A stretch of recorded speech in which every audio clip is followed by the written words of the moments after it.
Welcome to my Best 11 podcast. Today, we are joined by a man who started his career as a young man in Oxford, then decided to go all the way to the other end of the country and spend the majority of his career even earning a testimonial. And indeed, you got another man here earning a testimonial. Don't hear many of those these days at Middlesbrough. Then finished his career a little bit further down south, Charlton and Sheffield Wednesday. Today, we are joined by Robbie Mustoe. How are you, Robbie? I'm great, thanks, Andrew, and nice to be on. And this has been a bit of a challenge the last few days, going through, so many really great players I played with, but trying picking a best 11 has not been easy. But I'll tell you what, I'll give you a headline, Marv, straight away. I'll give you a headline straight away. And I put this little caveat and a little asterisk. At the peak of their powers, right? This team, at the peak of their powers, this team would win the current Premier League. There you go. Ooh, wow. Go on. There's a statement there. Wow. I can see Pep jumping up and down about Gerrard slipping right now. Love that, Robbie. Love that. Yeah, there you go. Yeah. Awesome. Did you two ever play against each other? You two? Well, I was trying to do some research. We must have done. Because we're the same age, aren't we, Robbie? You was born in 68, correct? Yep. And so, I think through Tumble, obviously we were connected with John Dreyer, who Robbie started his career at Oxford, and then I'm looking, I'm thinking through the old Rothmans. I still have a few Rothmans. I'm looking because when we do the podcast, I go through looking at people's career and stuff. And actually, it's quite good because you can see the actual games they played and who against and when they scored. I couldn't see any games when you was at Oxford for myself and you. Yeah. What about Middlesbrough and stuff? Middlesbrough must have, but we must have done. The Rothmans is quite old, and then I only got three or four copies still, and so I didn't see any beyond the 89 season because he was at Oxford until 90, wasn't it? 90, then went to Middlesbrough. 12 years at Middlesbrough. So Middlesbrough definitely we played it. I think we played it a few times against each other. Excellent. So you made that statement, Robbie, which makes me think that you're picking this team based upon head rather than heart, or because 12 years at a club is a hell of a long time. Like I mentioned in the intro, you've had your testimonial against Dortmund, is that right? Yeah. How was that, by the way? Do you know what? It was brilliant in so many ways. We thought we were going to get Glasgow Rangers to come to the Riverside, which would have been huge. We'd been there, I think, like a few months before for testimonial, and they said the next person you have for testimonial, we'll bring all our army down there, and it was my testimonial. And thing is, the Middlesbrough fans could remember a testimonial where Celtic brought all their fans down. I think it was Tony Mowbray's, and there was a lot of trouble. And basically the Middlesbrough police said, "No, we're not doing it. You're not having Glasgow Rangers." So we had to kind of scramble around a little bit, and we were a Premier League team at the time.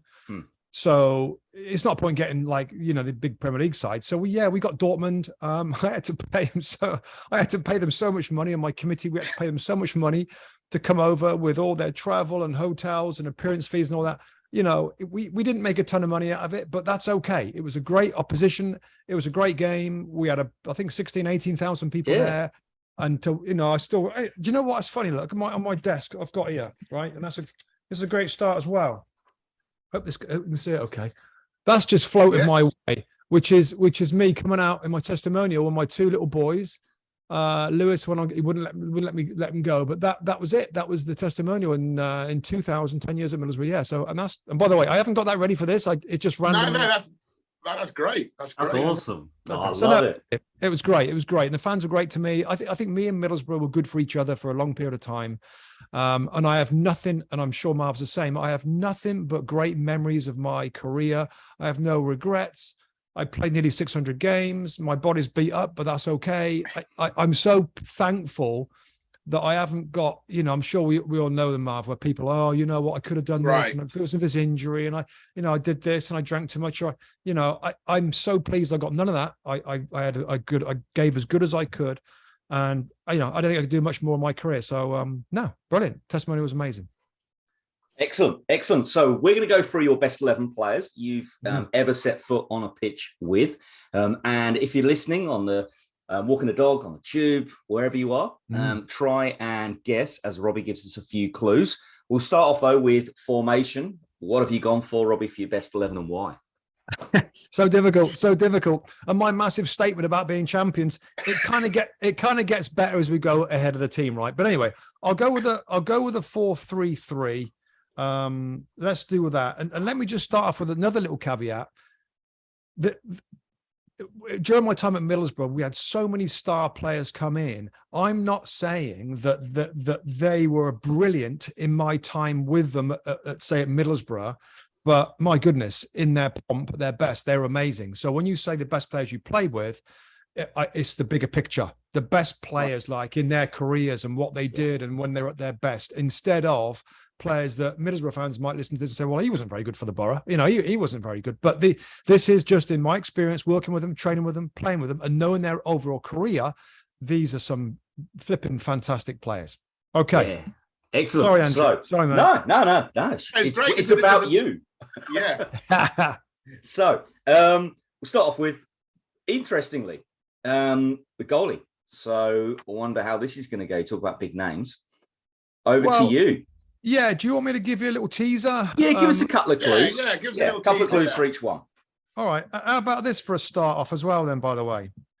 In the squad for back-to-back champions in the Premier League. He was a Premier League champion in the squad back-to-back. Back-to-back. I know many people have done that, by the way. Different teams. Different teams. Oh. He's really got. I mean, not too many people have caught us out, Robbie.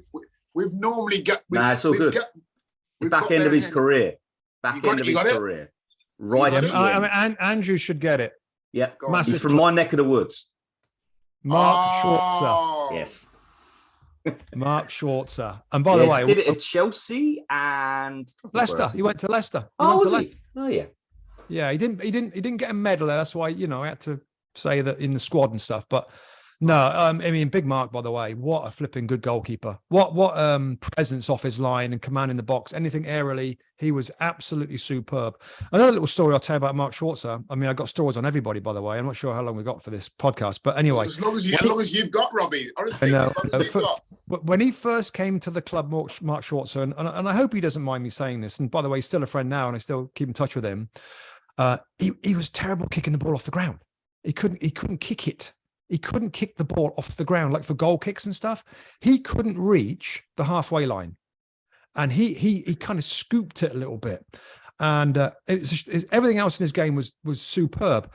We had Paul Barron, the goalkeeping coach, come to Middlesbrough. And basically, I watched it in front of me unfold over weeks and months. He got coached to strike the ball better with his laces, with that little body shape, that little body angle when you go up and strike the ball. And he ended up being like everybody else, superb striker of the ball. But just when he first came, my goodness, I don't know, is with you Aussies, Andrew? Maybe he couldn't kick the ball. He couldn't kick the ball very well. Well, when you're talking about that, I was trying to work out whether or not it's because of the type that obviously over here the big games are Australian rules and rugby league. They're the big sports over here, kicking the ball. But I don't know, and that's off a tee. And rugby league's off a tee, and AFL's the egg shape. So I don't know. That's a really interesting one but he got good. He got very good very quickly. So fair play to him. So obviously Middlesbrough saw something that was worthwhile investing in. They realised they could coach to kick him, but the other stuff's a hell of a lot harder to coach. Yeah, and I think he was at Bradford City, and he was a star. Yeah, he was a star goalkeeper there, and we nicked him from there. And I think he stayed at Middlesbrough for 12 years as well. I think he. And obviously went on in the latter parts and played at Fulham. I think he still lives in that area in London and Chelsea and Leicester City, just kind of floated around. But what a good person, great pro, and one of the better pros, maybe one of the best pros I played with. Never involved in any of the dodgy stuff. Was just dedicated, great family guy. Good place to start. Mark Schwarzer. He's there you go. He's a Premier League champion already and massively underrated.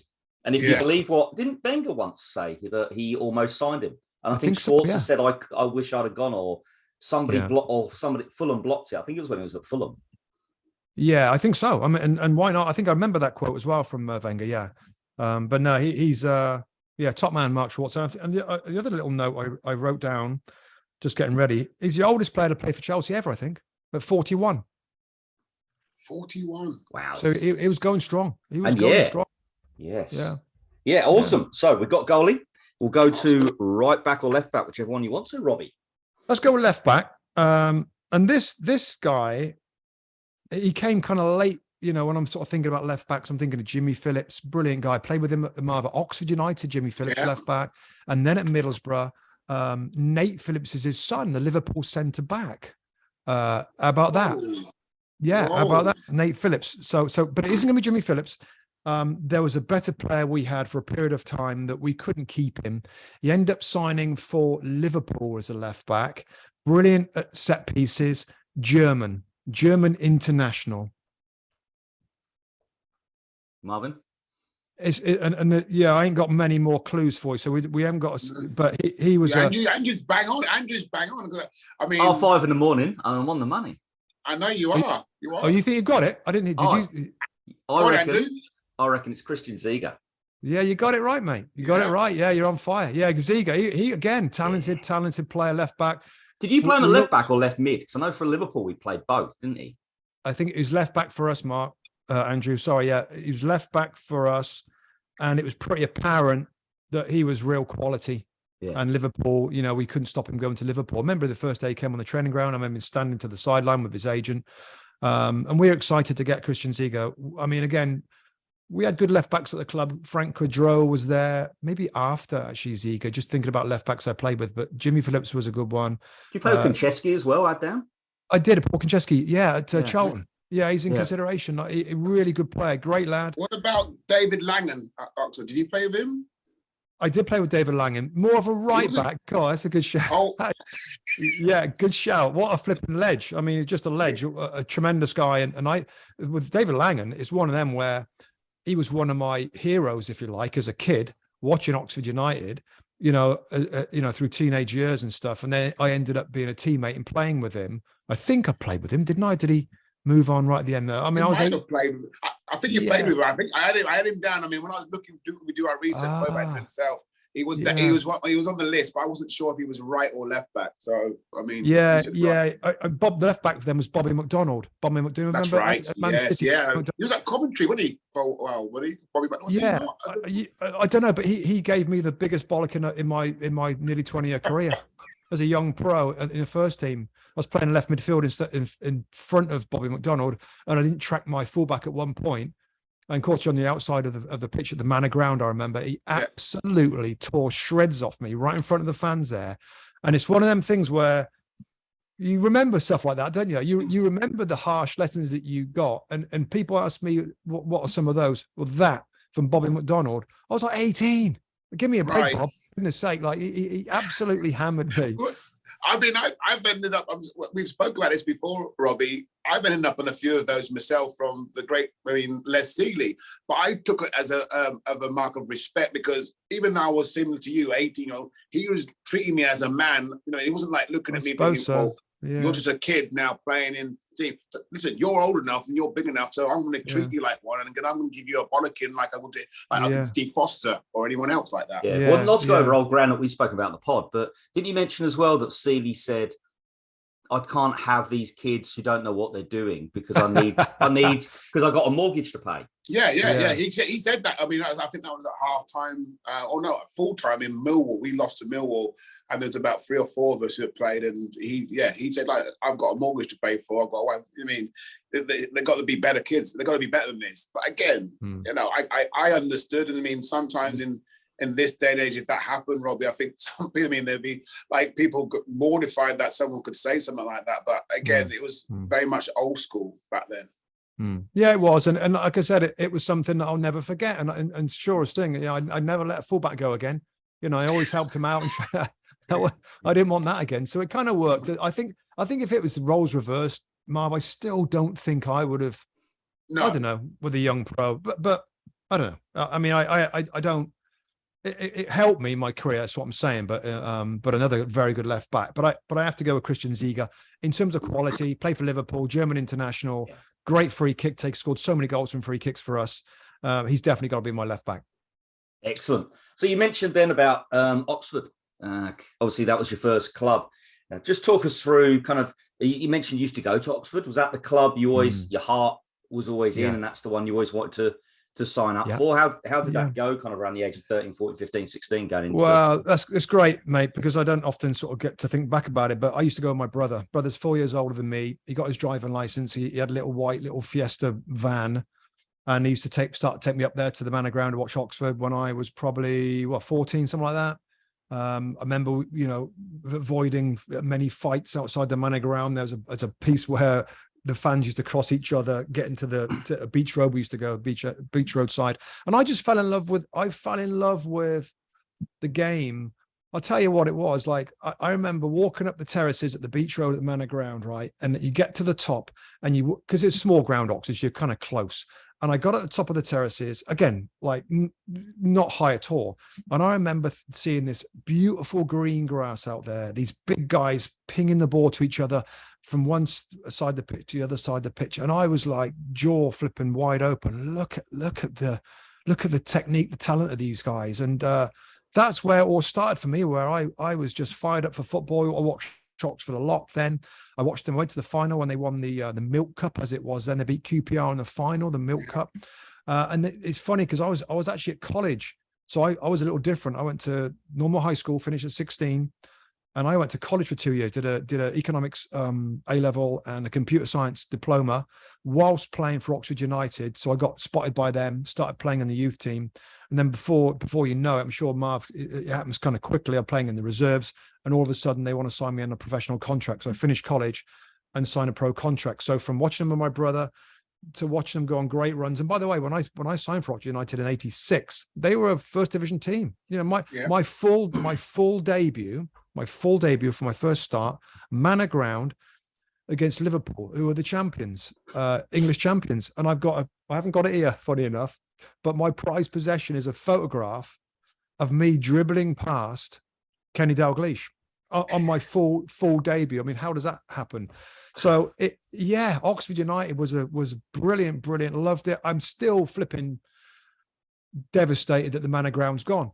The Manor Ground was what a little piece of heaven it was, and sadly, modern days, land values and all that, it's not there anymore. But no, my best memories, and when people ask me, because I'm doing the NBC stuff, and people ask me a lot, well, who do you support? Who's your team? And I say, I ain't got one. In the Premier League, I ain't got one. Yeah. If you ask me, years and years and years ago, when I was like 10, it's just then I used to enjoy Liverpool because they had like before Dalglish, Kevin Keegan, Steve Highway, Eminem Hughes, Phil Thompson, Ray Clements. But I mean, since then you get into being a pro and you're not. So I'm not a fan of anybody. Oxford United is always a fan, and of course the England national team is what I get. I jump around. If there's a game I jump around, it's England. Oxford, I'm a terrible fan. I don't track what they do now because I got so much going on. And of course I care about Middlesbrough, but Oxford was special days for me for sure. Excellent. And do you ever get a chance to, as a Boro player, to play against Oxford? I did. Scored against them. Yeah, almost the first season. And it was before the time of it trendy to not celebrating. So I was like, I wasn't bothered. I mean, I wasn't bothered. Was the family there? Did the family see it? I think so. Did your brother see it? I scored it. Damn him! My dad was there. I'm sure my dad was there. It was they would have all been there. It was at the Manor Ground. I think it was an Andy Townsend cross. So it was quite a bit after, wasn't it? It was quite a bit after when we played them. But no, I scored against Oxford. Yeah, so kind of weird, but. Yeah, we all went our separate ways back in 1990. Yes, certainly. So we got left back Christian Ziege. Let's go back to your best 11 and the right back. Yeah, right back. Dave Langan would be in my thinking at right back. I just gravitate to somebody that I love him as a human being. Again, not a star player, right? So this guy isn't a star player in my team, but I loved his mentality, his loving of life when he came to Middlesbrough from Ireland, and getting into the first team and just staying around it. He was the best defender that I think that I saw at my time that I played with, a one-on-one defender when he was at his best. Very difficult. I saw no winger really rip him to shreds. I think he's still coaching now. I'll give you a chance to come in a second. I think he's been an assistant coach for many, many years. He's coached at Palace, Bolton, at Middlesbrough. He was an assistant coach, and at QPR. He's the current assistant coach at Bristol City. Brilliant Irish fullback international. You know who it is? Andrew? I don't know if he played at right back. Was Clayton Blackmore? He's Welsh. He's Welsh. Yeah, he's Welsh. Play with Clayton. He could play either side. Yeah. No, this is. Sorry. The only other player around that era I can think of was Curtis Fleming. Correct. Curtis Fleming's the one. Yes, there you go. Curtis Fleming. Just. Again, not a star player. A bit like me, I guess, in the team. We're never going to be the headline grabbers with all the, they're flipping amazing tricks and skills and back heels and everything else. But a blimming good fullback. And when I think back at right backs, there hasn't been anybody that I could say is better than Curtis Fleming. Colin Cooper played there a little bit. Oh gosh, Gary Parkinson, God bless him. Now he's struggling with a really horrible disease that he's got. I've got so many names. I mean, like you said, that's why I think I'm struggling a lot, because the amount of players, I think when you did your research, I had Viv Anderson, Neil Cox. Coxey was good. Yeah, Coxey was really good, actually. There's so many to choose from. So I was a little bit stumped there. With Coxey would have been very, very close. I just for longevity with Curtis. He wasn't brilliant on the ball, and towards the end he started getting a little bit of stick, I think. I admire Curtis Fleming more than any other right back. So he's getting it. Oh, excellent. Perfect. Excellent. So we've got Fleming and Ziga. Who's in the middle of your four? Okay, so this guy was my roommate for one season. I loved it. We talked football a lot. Incredibly high profile position right now. Do I say any more? Is that why you jump around a lot as well? It's just an extra additional. You jump around for the England team a little bit more because of him. Yeah. Gareth Southgate, absolute ledge. One of the most smartest guys I ever played with. Cared about what he did, was the ultimate professional, as I'm sure you guys know, and he carries himself, and he's got an intelligence about him that's, you got to admire, haven't you? And the way that he deals with the media and stuff, and what he's done with England, is it the second most successful England manager of all time, for what he's done with the team up to this point. And I sent him, typical story. I sent him a little text before the World Cup saying, and I don't like to text him. I don't text him a lot. Because my goodness, imagine the amount of people that want a piece of Gareth. But I just said, thinking of you, mate, thinking of you, and love to catch up in a decade's time when we can go back and look at all this and basically, wish him all the best of luck for the World Cup. And he said, it would be great to catch up in some time in the future. And he said, I hope we do you proud. So he's such a great guy, a great guy to lead England, and of course, the point of this team is a flipping excellent centre back that could play midfield as well. I started off with play against him for Crystal Palace in midfield. Yeah. Actually, I spent some time with him at Lillishore in an injury rehab situation way back in the early 90s, I think. Anyway, but Gareth Southgate has to be one of my central defenders. Yeah, and my captain. Was that something you could foresee, that him going down that route, Robbie, when you was playing with him and stuff? Was he or not? I did. Yeah, I guess I did. I mean, we used to spend time, I remember sitting in the cafeteria after training, just getting X's and O's out on a piece of paper and why don't we do that? And if we pressed here and all this kind of stuff. So we were both very much into it. Obviously, he went down the managing road. He ended up being a playing manager at Middlesbrough. And I went into the TV side of things, but we're still kind of very analytical in the way that we see things. So we had a lot in common. Yeah, I think so, Marv. I mean, I don't know. I think the experience at Middlesbrough, I didn't know whether or how he was going to get back in, because he had a tough time. The club, our owner, Steve Gibson, regularly put a lot of money into this team, as you're going to see from some of these signings I'm going to talk about a little later. But at that period under Gareth, there was no money coming in.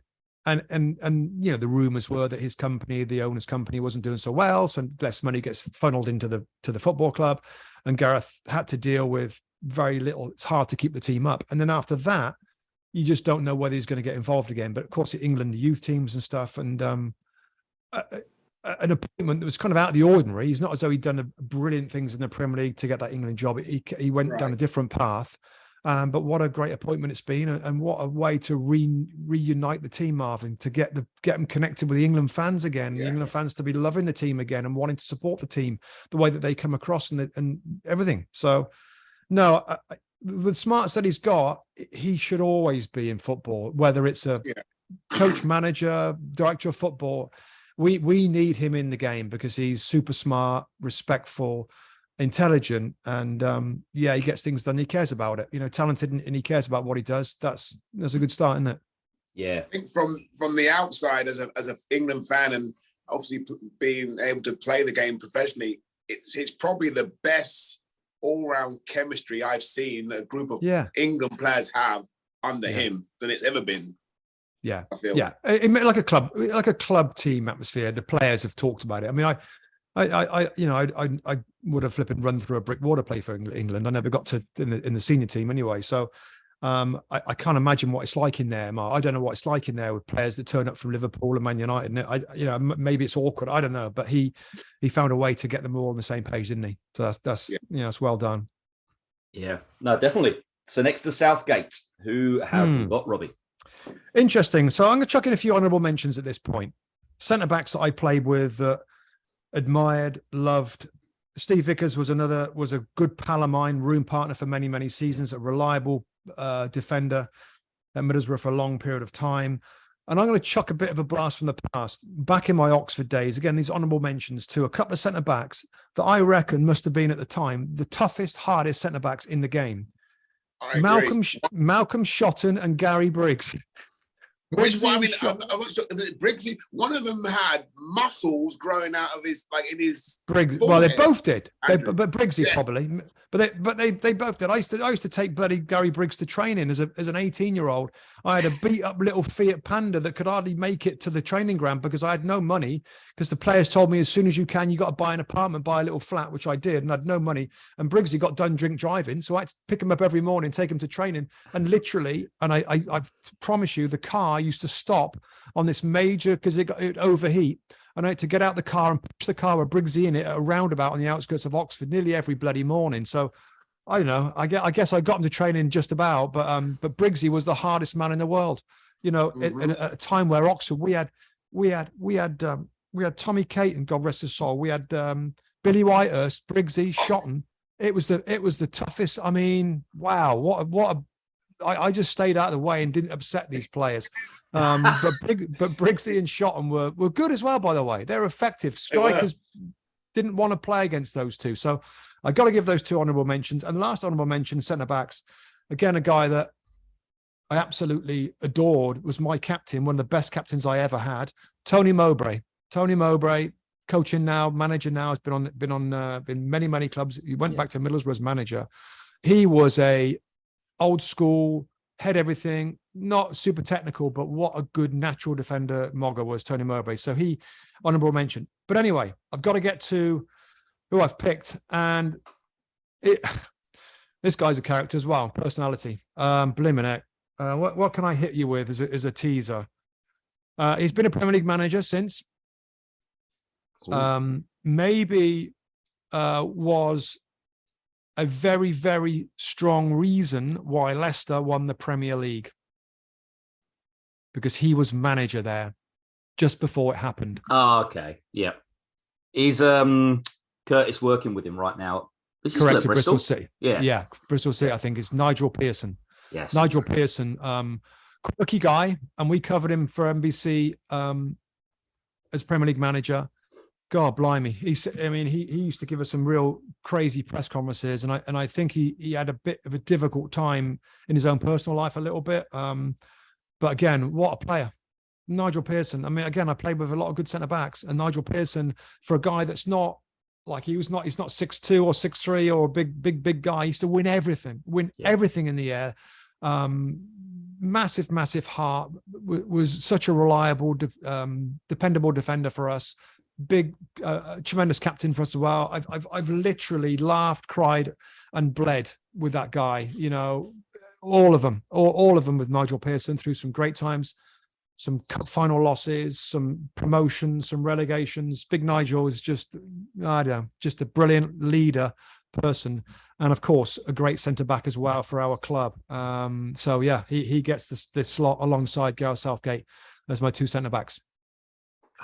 That's decent. That's a really, and I'd be really intrigued, because perception from the outside is that Southgate and Pearson, even though they're both in management, are almost, I could say chalk and cheese, but do you know what I mean when I say that? In terms of thinking man rather than the get stuck in. Would that work well, do you reckon, together? Is that what you wanted? Was that a plan?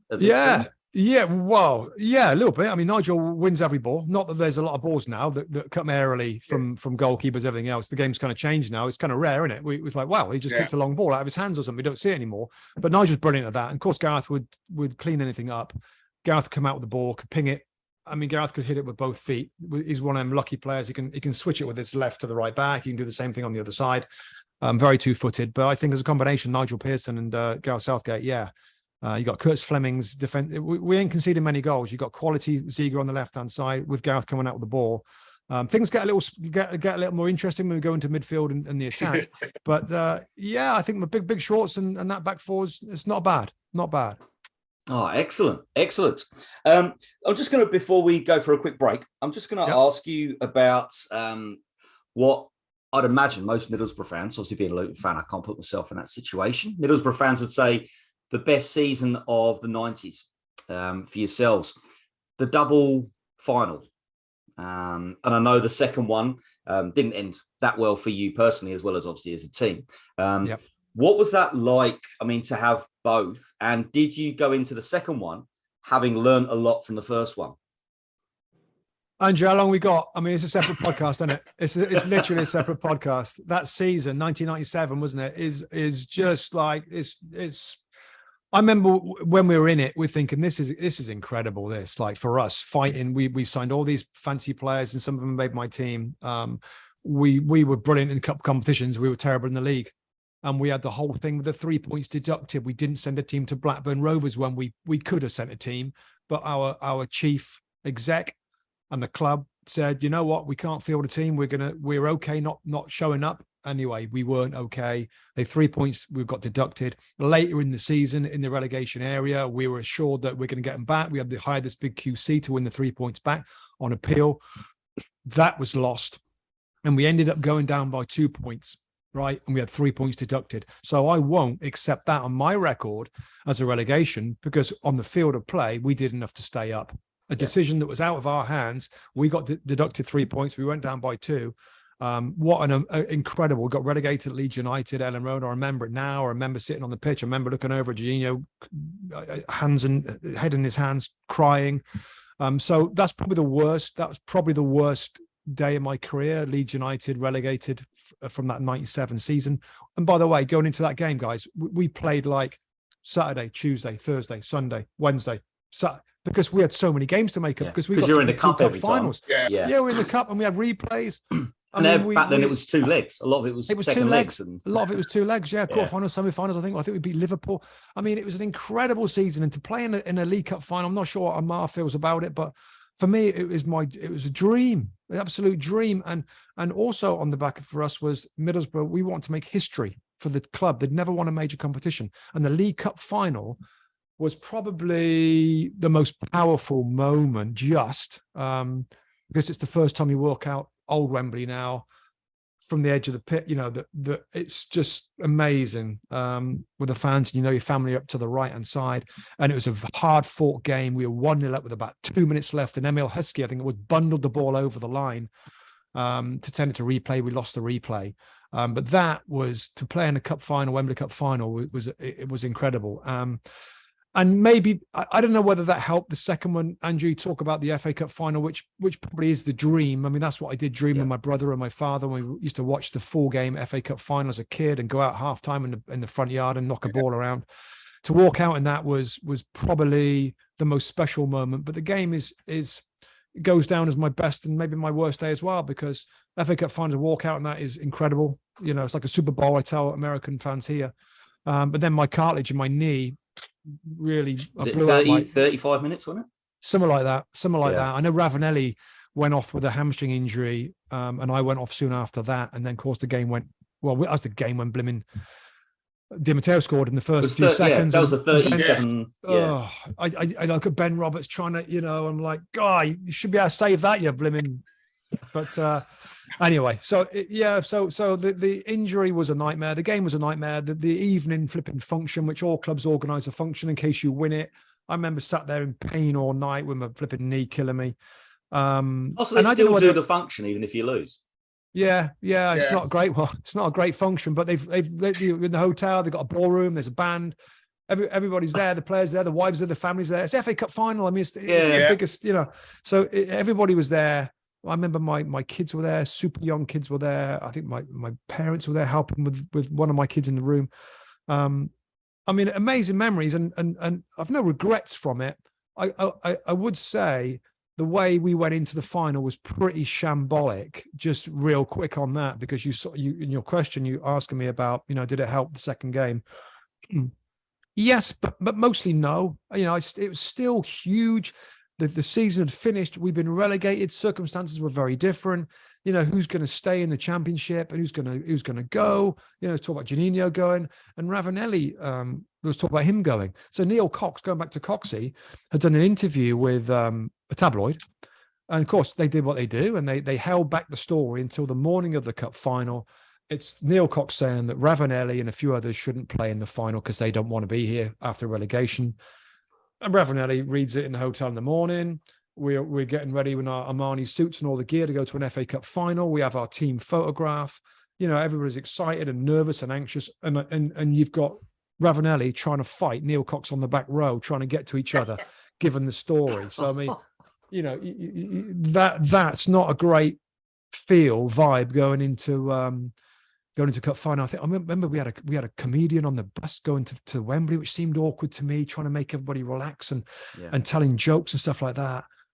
I don't know. It wasn't the best preparation in the world. We had an amazing season to get to 2 cup finals, both lost them ultimately and ended relegation. But I tell you, it was a season that I'll remember more than any other, even though it didn't end up great. But just to get to 2 cup finals is some achievement. Many that do that. Robbie, pretty badly. Yeah, I just want to jump in there. I mean, I know some players have said, look, you get nothing for coming second. I'd rather not go. Yeah. I've never played in a cup final. I mean, with the Littlewoods Cup in '88, I played a few of the games in the rounds ahead. But I was involved on the day, and like you said, it was a fantastic day for the club and for Luton, and we had the celebration at in London and all that stuff. I'd rather play in a cup final and lose than not play in a cup final at all. That's me. I've never played in one. That's just me. And let me add to that, because I couldn't agree more. And you know what sort of winds me up a little bit sometimes, and this is just, and everybody's perspective is their own. It's personal. When sometimes pros, top players say, I don't want to lose his medal, and they throw their, whatever competition it's in, they throw the loser's medal away. And I don't want silver. I only want winners' medals. Well, I'll tell you what, my 3. So we got the League Cup final, the blimmin' next season as well. We lost to Chelsea in the league. So my 3 cup final runners-up medals are in right next to my bed at night. They're in my sock drawer, and I sleep. I keep them close. And I'm as proud of them as anything else. Because sometimes when you have a long career, Marv, we all can't play at the top clubs and win everything. But when you get close to it, when you get close to that glory, and you get a medal from a cup final, an FA Cup final with it all, stamped in the back of it, I'm proud of that. And it does wind me up a little bit with some of these guys like, oh, I don't want this, and throw medals away. Come on, that's not having that.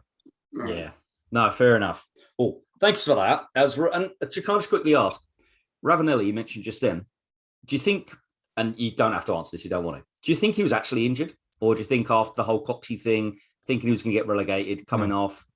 In your opinion? My opinion was I almost as fact, he was definitely injured.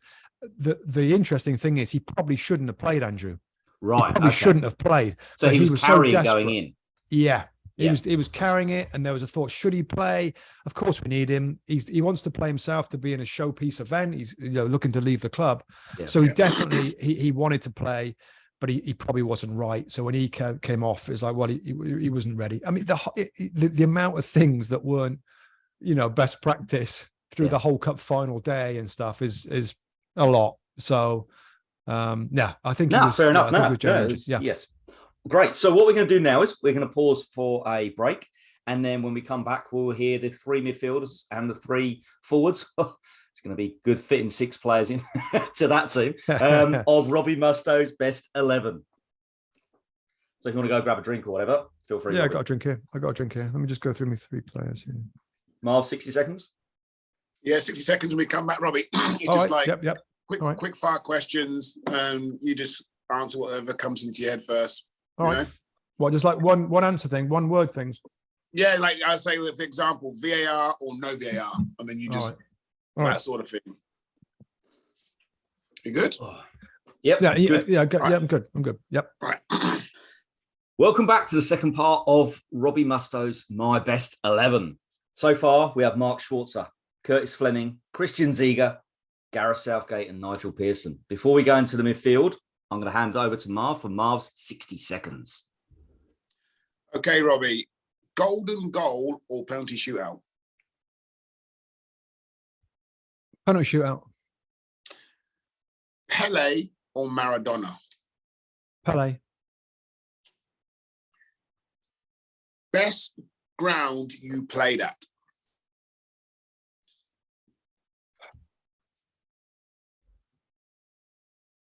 Anfield. Favorite other sport? Golf. VAR or no VAR? No VAR. Fish and chips, pie and chips, or pasta? Fish and chips. Favorite holiday destination? I'm going to say the Amalfi Coast, Italy. The best dressed player in your time when you was playing? Cool. Not many of them, actually. Best dressed player. I'd say Scotty Parker. Scotty Parker at Charlton. This one may be easy then. The worst dressed player. Well, it could be Konchesky. Yeah, it could be Konchesky. Jimmy Phillips wasn't great. Dave Langham wasn't very good at Oxford United. Some of those going way back now. Who else was scruffy? We had a New Zealander called Kerry Evans who didn't care about what he looked like. Big Schwarzer was all right. Yeah, and the worst dressed. Phil Whelan. God, there's so many players come to mind. So many. I don't know. Who did I say at the start? You said Konchesky right at the start. Yeah, he was scruffy. Okay. Bundesliga, La Liga, or Serie A for quality? Well, I worked on Serie A and La Liga for ESPN. I did love La Liga, guys, doing Pep's Barcelona and that Real Madrid team that Jose came into. So La Liga. One more, Marv. Okay. And Messi or Ronaldo? Messi. Messi. I'm a Messi, right? Excellent. So you have mentioned in there Anfield. Like you said that that's if you had to default back, because of course I live in Australia. Everybody here believes the football only started in 1992 when the Premier League was started. I don't know if it's the same over in America. I can't make that assumption. But you supported them when you were a young kid. What was it like the first time you played there? Well, just atmospheric, really. I think we all see that this is Anfield sign when we're growing up and stuff, and the little steps down onto the field of play. It's just a special. I just found it to be a bit special. It wasn't. I still regard it as being a real football club. It's not. It's not a particularly corporate. Not dominated by corporate stuff, boxes and all that kind of stuff. You Never Walk Alone, of course, is a special anthem that it feels so special when you experience it. And maybe Anfield's not the grandest of stadiums, and there's others I could mention. Highbury was a special place with the warm marble flipping floors in the dressing rooms, and the pitch that was incredibly immaculate. The pitch at Highbury, it's like a perfect carpet. I mean, Wembley's different. I mean, I don't kind of put that in the category old Wembley at that point, but I just think for special places, Old Trafford's big. I mean, I'm lucky. I played all the biggest stadiums then. And Anfield just felt it had something different, had a bit more atmosphere about it, and historic nature of it. The Shankly, the memorial outside, the gates, the Shankly gates and stuff outside it. So, yeah, that's probably the stadium that I enjoyed going to and felt like this is a special place more than any other. Yeah, no, awesome. I have to jump in there as well, Robbie, and say that similar with same age.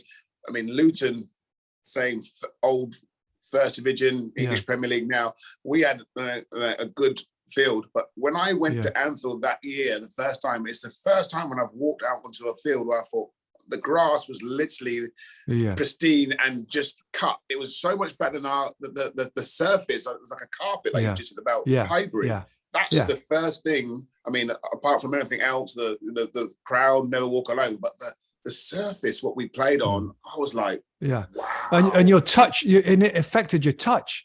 So if your touch wasn't spot on, it's going to roll away. It's like a putting green. So it's quick. So if your touch isn't right, it gets away from you. Flipping out, you're going to lose the ball. So it made you. I mean, it's great. It helped you with there's no bubbles and stuff. But when the ball's around your feet, it rolls because it's so firm and so the grass is so short. So it's amazing. All right, excellent. So we're going to get up to midfield. Where do you want to start? How are you going to? I don't know. How are you playing these three? Are you just playing them all up front? I got actually these three is a pretty flipping good blend. I'm going to go with here, right? It's a pretty good blend, really. In terms of midfield players, these three have got everything. Here we go. Honorable mention first off, by the way. And again, I'm going to hit you with somebody that's not a big name, but I absolutely loved and adored playing with them. When we got promoted as Brian Robson, our manager, it was me and Jamie Pollock in midfield. Jamie Pollock and me were the two young kind of guns in midfield that we had a really good first season, and Brian Robson gave us the support to carry on. Jamie Pollock was one of the toughest players I ever played with as well. Very, very strong player, technically very, very good. Doesn't make my team, by the way. My midfield is astonishing, but I wanted to mention Jamie Pollock. I will mention Brian Robson.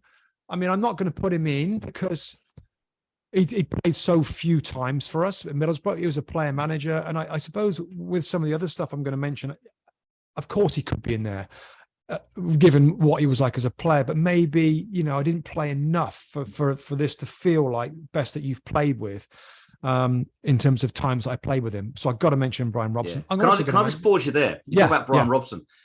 What was it like when he turned up and stood on the pitch? Because we have quite a few ex-Chelsea players from the 90s, don't we, Marv, who talk about when Glenn Hoddle turned up, everybody was just like, wow, this is ridiculous. And he was turned up at Chelsea, obviously, past his peak. He'd been at Swindon, etc. Or you talk about people at QPR and Ray Wilkins doing the same thing. Was it that kind of like, this guy still has it, he's incredible, he's still on the training ground and he is bossing things? Was it like that with Brian Robson still? It was. But before that, real quick, when he first walked into the room, when he was announced as our next manager by Steve Gibson, and we weren't sure he was walking through the door, by the way, when he walked in, you could feel like the air, like it was amazing to be so close to this guy that I certainly revered as a young midfield player. It was the best that I could remember at that time. So for him to be the manager was great. But back on the training ground, and this is what's so interesting about Brian Robson, in my opinion, and of course he was my manager for, was it like 7 years? I did many years. He's my manager. As a manager, he's so different to what he was as a player. So as a manager and taking meetings, he was so much less comfortable in that position of public speaking and of trying to get, he looked a little anxious doing it now. And in some ways off the field, a little kind of quieter and maybe a little, I can't say shy, can I, for Brian Robson, but just a little quieter. The reason I'm saying that is to go to what he was like on the training ground. Absolutely. And the pitch as a player, absolutely chalk and cheese, like polar opposites. On the training ground, he was, as you would imagine, the fiercest trainer, player, technically excellent, aggressive in the tackle, constantly leading, shouting, cajoling everybody, sweat coming off him. He was the ultimate, as you would expect Brian Robson to be on the training ground and in games, by the way. One of the first games he played for Middlesbrough as a playing manager, he flew into the goalkeeper who's come out like that and cut all his, he's got a big scar to this day on his forehead where he went bravely into something that he should have never gone into. So that was the thing. Like, I can't sit here and say that Brian Robson was this, you know, amazing coach but he was an inspirational figure because of who he was and how he conducted himself when he trained in the early years. And then, of course, when he played in the early years as well. And I learned more from Brian Robson by being around him on the training ground, by playing with him in the small-sided games and training. And a couple of times, I'm sure we played together on a match day. I learned more in that period than I ever did in my career, I think, just in terms of what it takes to be a top player. And through this team, there's players that were top players that we're gonna get to. Gareth Southgate's one example, Christian Ziege a little bit as well, where I can see, and my first midfield player, which I'm going to in a second, I absolutely saw this, why they've been at massive clubs and why they've played internationals and I haven't. And I could see the difference. And it's pretty cool to see it and witness it. So Brian Robson was the first of those. It's like, that's a different level. So the way he trained was like mind-blowingly powerful. Yeah. Oh, excellent. Excellent. Sorry to interrupt you. You're going through your honourable mentions. I just I was wondering just what he's like. Yeah. Only other one of the honourable mention, a great guy, Andy Townsend. We had Andy Townsend, Irish international captain, was a brilliant midfield player, box to box, scored goals, tremendous pro, lovely person. Andy Townsend doesn't get in my team in midfield. So anyway, so let's get to it. 3 guys in midfield that in terms of blend is beautiful. First player, and I'll give you a few clues. One of those players, I'm not sure there's been that many, that played for both Manchester United and Liverpool. Yeah. I got 3 players in my mind, and he's one. He was one of them. One of the 3. Go Marvin. Paul Ince. Yeah. Paul Ince. Yep. Yeah. Paul Ince.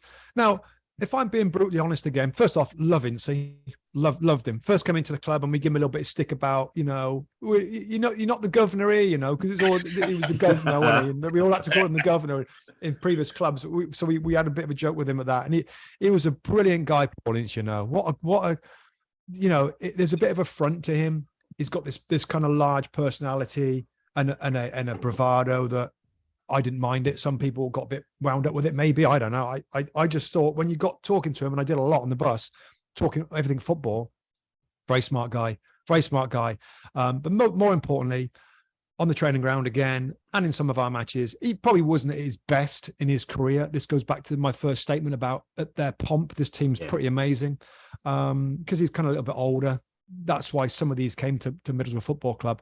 But just in terms of his quality, I mean, striking the ball with both feet, dribbling past players, scoring goals for Middlesbrough, leading, challenging, tough in the tackle, a commanding figure in the middle of the park for us, could do everything. And I remember playing against the Ince at West Ham, and he dropped his shoulder again in a game we played, and he went dribble past me as if I wasn't there, and I could defend most midfield players and track them and catch them and slide them. But Ince was talented, very, very talented. So it's great to play with him. England international, regular player for England, great for both United and Liverpool. Though I don't know, the fans might differ on that a little bit. But in terms of midfield players, and of course that was my position, right? I know what I know in midfield players. And in terms of a midfield general and how this blend of this team's gonna this midfield's gonna shape up, Ince is an integrated part. And I think we'd always, given what he was like as a player throughout his career, he's always going to be in my midfield. So Ince is my first guy, I guess my holding player in this 3. Yes, and he loved a bit of Italian back then as well. So obviously he played for Inter. He was at Inter for a little while as well. Yeah. You forget how many clubs, I forgot he even played for West Ham as well. So you forget how many clubs he's actually played for when you start thinking. He's gone through a few. So is he going to be a bit more of the holder, or are you just going to let your midfield go? Well, he's going to be. I guess he's going to be a bit of a holder. We can see who's coming. At certain moments. At certain moments, I want him to get forward because he's again, like with both feet. I can't do that. I mean, he could get the ball out of his between his feet, and he could strike it beautifully with his left foot. He's a right-footed player, isn't he? Yeah. But he could strike it beautifully. I mean, we all pros really know how to strike the ball, and it's different. Amateurs can't strike it like pros for the most part. I wouldn't think. Because you kind of you watch it and you learn it and you execute it, and it's fun to ping a ball, keeping it low, straight like an arrow. Well, Ince could do that, of course, with his right foot, but he also do it with his left foot. And I'm sure me and Marv tried to do that left foot. We're going to bend some, we're going to shank some, we're going to, So just Ince was a very talented player that can do a little bit of everything, getting in the box, scoring goals, but mostly in his team, I think I'm going to need him to hold a little bit at times. Yes. So we've got Ince. Let's keep going. Okay, so this player, oh gosh, blimey. So if this goes in the category of he wasn't at his best at our club, but in terms of natural talent and ability, I think he is the best player I ever played with. Again, did that Tottenham as well? He did. There's only one Gaza. Yeah. There's only one Gaza. It's got to be Paul Gascoigne. And again, Boro fans didn't see the best of him. And, maybe, again, that period of his life, so many mental challenges, so many difficult health challenges, by the way, his own mental health and stuff was at the root of a lot of the issues that he had. I know that he feels that he and I read I read a couple of his early books. I'm not sure how many he's done now, but I read a book that sort of talked about how proud he was getting as far as he did in the game, given his mental challenges and his health challenges and stuff. So, and what I do say about Gaza is, there wasn't many days where he came into training in tip-top condition because of all the issues, but he did a few times. And when he came into training and he wasn't flipping hungover or on sleeping pills or whatever stuff that he's using to try and, he was incredible. He was incredible on the training ground. And that's something I'll never forget. I'll never take away from my thoughts of Gaza without thinking about what he was like. And there's a couple of games I played in, practice games on the training ground, that he was different level. And at this point, I'm in my prime, really, physically, and what I did as a midfield player. I played against Gaza in a training ground, 11v11 one day. And I remember the situation in the game where Gaza's going to receive the ball. I go and pressurize him. Just before I go and pressurize him, as I always do, if you look over your shoulders as a midfield player, what's he got? Because I want to get into the head of the player that I'm going to go and press, because I'm a midfield player. He is. I know I think I know what he's thinking. So I look over my shoulders. He got a striker. Can I tempt him with the ball into striker and then intercept it? Not really got much there. Yeah, he's got wingers on both sides. They're both marked. He's got nobody running in behind through the center. Like, I can go and press him.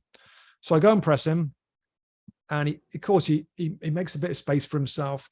He fakes a pass to the right side. He checks it back onto his left foot, and that moment, he clips a ball over the top of our centre backs. As he clips it, I'm looking around and I see Alan Armstrong, a wide player that was on the left wing in that training ground with Gaza. He started to make a run, and before Gaza had played the ball, he was running in behind. So Gaza had checked from one side. There was nothing on when I checked a second before. I look again as he's about to play it. He plays a dink to ball over the top of our centre backs, perfectly timed for Alan Armstrong to run in from the left to go through and score. And I'm like, wow. How has he seen that? Because he almost played the ball before Alan Armstrong's movement. It's things like that, and his ability to dribble, to drag back with both feet. In terms of the next player I'll get onto in a second is super talented and was amazing for us, but Gaza's raw natural talent and ability was special. And again, as a midfield player like myself, kind of steady Eddie, I guess in that point in the Premier League as a midfield player, I'm like, wow, that's different level, that is. So Gaza has to be in my team.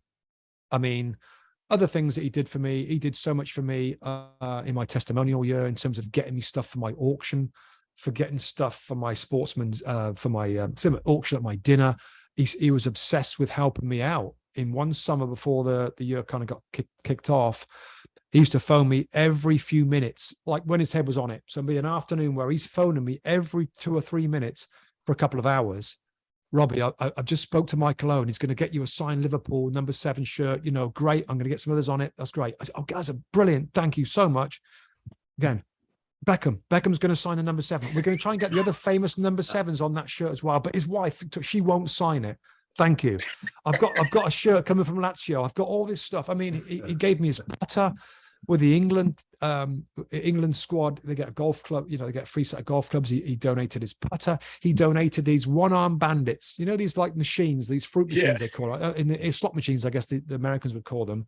And they made 4 prototypes for Gazza to go to the World Cup. I think it was 98, and remember Glenn Hoddle kind of let him go at the last second.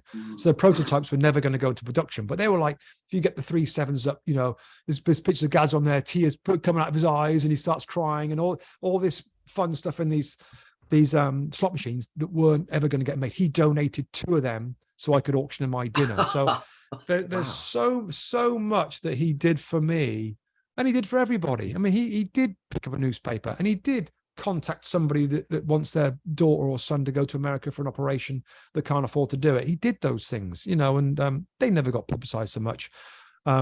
There's, again, it's a separate podcast, probably with some of the other Gazza stories of his pranks. Just one quick one, because it affected me directly, is that his first day of training at the Rockcliffe, his very first day of training, of course, we all, you know, we train, we finish up and all that, and he's changing next to me in the dressing room. And I stayed on to do a little bit in the gym or something, and I'm late. So I finished my shower. I'm late. Everybody else is gone. I get all my clothes on, put my socks on, and I go to put my shoes on, and I literally leap out of my shoes. He'd filled the bottom of my shoes with drawing pins. I mean, this is the first day of training. Like, you know, like, talk about ease yourself in. So he's like, he's filled you know, his drawing pins go on the bottom of my toes. I put my feet into my shoes. You know, he thought of pranks and jokes that you would never think of. You would never ever think of. What a bloke, and what a help. But most importantly, and I'm sure he'd rather me talk about how great he was as a player. And I think, again, maybe Boro didn't see it too many times. But I saw it. I've seen it before in his past, some of the cup run at Spurs and at Newcastle. I think I played against him in his early days at Newcastle when I was at Oxford United in the mid-80s. And he was the hot thing coming through, and he looked brilliant then. But Gaz has got to get in my team. He just has. And I know he wasn't amazing for us, but what a bloke, what a player. Gazza in my midfield alongside Paul Ince. Oh, wowzers. So let's keep going past Gazza, if you can. All right, so who will link beautifully with these 2 midfield players, Paul Ince and Paul Gascoigne, is the Brazilian. Do I need to say anything? The little Brazilian, the little fella, Juninho. Now he is the best player that I played with at Middlesbrough that did it for the club. You know, some of the other players, for different reasons, you know, they weren't amazing for a long period of time at Middlesbrough Football Club. Juninho was great. Was great. And just from day one, from coming into the club and fully committing to it. His family came over. He had the biggest heart in the world for a little guy. He was such a skinny little dude, but wonderful person, big personality, and an amazing player. And we all were like jaws on the ground when we did our first session where we were dribbling through cones. I mean, he's like so quick through these cones. It was pretty amazing, his skill and ability, and he was brilliant for us. And I think all Middlesbrough fans would say he's the best player that's ever played for the club. So he absolutely was a big part of why we get to 2 cup finals. Of course, he was, and others were as well. The star power to bring him to the club was amazing, and we had samba bands and everything. All the Brazilians came to the Riverside. Him and Emerson came. Emerson's close to getting into my team, by the way. Emerson's another one. Yeah. What a flipping player he was. But, you know, I've got Gascoigne, I've got Paul Ince. I can't have everybody in there. So many great midfield players. But Juninho is a lock-in for this team. Of course he is. And those cup runs, the skills, the dribbles, the goals, the assists, by the way, the weight of that final ball, the through passes. Juninho had it all as an attacking midfield player. So, I tell you, that takes some beating as a midfield that I played with, that in their pomp would take some stopping. So, I think that's a pretty well-blended, talented midfield three. 100%. I mean, you mentioned Emerson and Juninho. Was it a little bit like, I'm going back to the day now, it was a little bit like a teletext moment in that kind of season, when that pre-season, when you're like, another one. Because obviously it's not like social media these days where you can, somebody's flown in on the private jet and you've got people tracking stuff. Was it a little bit like that? Or did you guys have a massive heads up? It was going to be this big, this many players. We didn't have a massive heads up, but we started to understand. Juninho was one of the first. Yeah, maybe he was the first. He came before Ravenelli and a few others. And of course, at this point, we'd moved from Ayresome Park into the Riverside with Brian Robson as our manager. We had a successful season without Juninho, to be fair. Me and Jamie Pollock played in midfield. I think we finished mid-table or just under mid-table in the first season. And then things got crazy. And Juninho was one of the first of those. So to answer that, after Juninho, it then started to become apparent, wow, the chairman's going to throw a lot of money at this. This is fun times, exciting times, particularly some of the attacking players that he brought in. You could argue, and some have, was the team balanced enough? You had all these star attacking players. Were we balanced enough? Which is some merit to that. Were we defensively balanced enough? Were we too tilted and tilted towards attack? Possibly.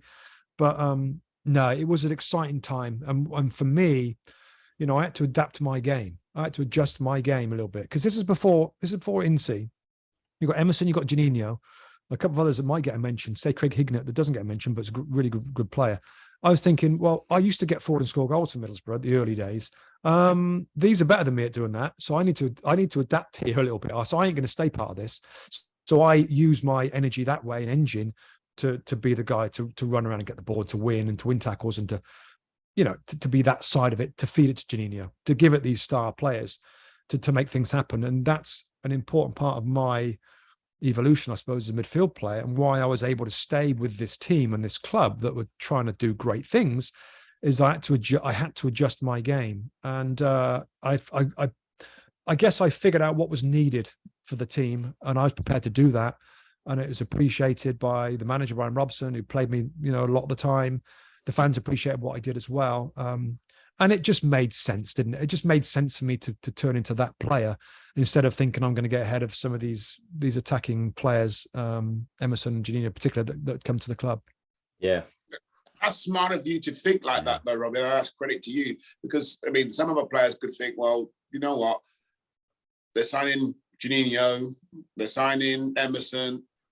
There's no place for me here now. I need to go. But like you said, you rethought and said, well, let me try and adjust the way I play to see if I can make way of me fit. Who wants to leave that? I didn't want to leave it anyway. Like, it was exciting times, like this new stadium and promoted into the Premier League again. And gosh, I wanted to stay with it. So that's part of, I could have been like that if I would have thought I could get another big club or a good club, but I just, I was settled. I'm not that type of person that wants, is going to look to get out of a club. And I found a way to stay with it. That's why I said right at the beginning of this, I was good for the club were good for me, because the club was going on a line like that. And I was happy to try and stay with that and enjoyed the run, the Premier League, the great players, the cup finals that came on the back of it.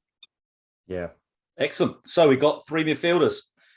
Let's see what we do with the three forwards. Are you playing two wingers or big man, number 10, and then two up front? Yeah, the one position's a bit, not really a bit of a force. I think in a different team, I think one of my players played there. But no, I got a front three. So I got central striker, I got a player on the right-hand side. I got a player on the left-hand side. I'll start with my right forward. And really, really an important player as we transitioned from the Robson kind of beginning of Robson into the fun years at the Riverside Stadium, new stadium, Premier League. Player that had played for Tottenham as an attacking player. I'm going to try and see if you guys can get this one. He played for England. Very skillful, very creative. Maybe not a player that now would roll off the tongue of a lot of observers of football then, but Play for Liverpool? Yeah, he did, didn't he? Yeah, I think he did. Who are you thinking? Nicky Barmby. Yeah, you're right.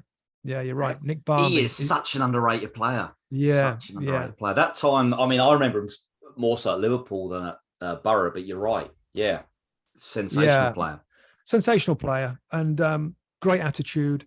He was in brilliant condition, technical, scored goal for us, created goals for us, linked up with Juninho like you wouldn't believe. I mean, that was a fun team to be in. And again, I just give it to those players, and they make things happen. Very opinionated player, Nick Barmby, very strong-minded player, strong-willed player.